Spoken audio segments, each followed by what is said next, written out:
देखो आज मु बनाऊँगी डालमा जोटा मुझे हरड़ डाली भरवे नहीं गाजर आलू अमृतभंडा कंचा कदली मु डालमा को छुंक लगेबी तो ये मुझे सोर्ष तेल को यूज कर जीरा आउ पियाज को चुन चुन कर काटिकी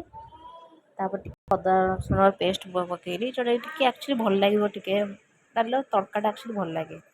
मत पर्सनल पसंद टी अदा रसुण पेस्ट पड़ी तो भल लगे मत तो आपड़ी पसंद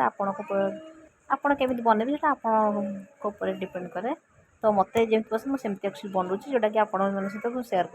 कर मुझे टमाटो नहीं जी ना टमाटो आप कंचा लका भी आड करेंगे जोटा कि मुझे एक्चुअली कंचा लका मुझे आड करूनी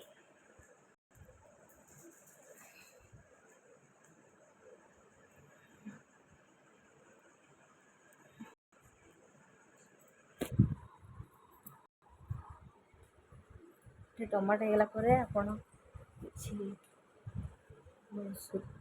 धनिया गुंड तापर किसी लंका गुंड आड कर टेस्ट अनुसार आप बेसी स्पाइसी खाती कि नॉर्मल खाती आप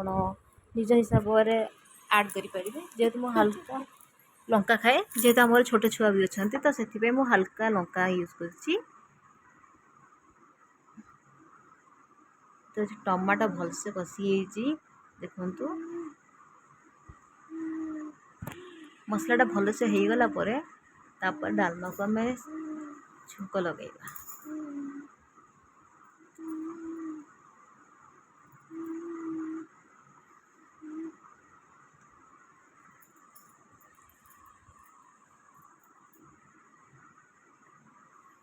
याद आप चाहिए बड़ी भी यूज करेंगे सजा छुई भी यूज करेंगे तो मो पाखे जहाँ भी परिवा था मुझे एक्चुअली डालमाटा बनई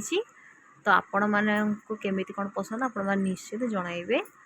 देखो ये मोर डालमाटा प्रस्तुत हो सारी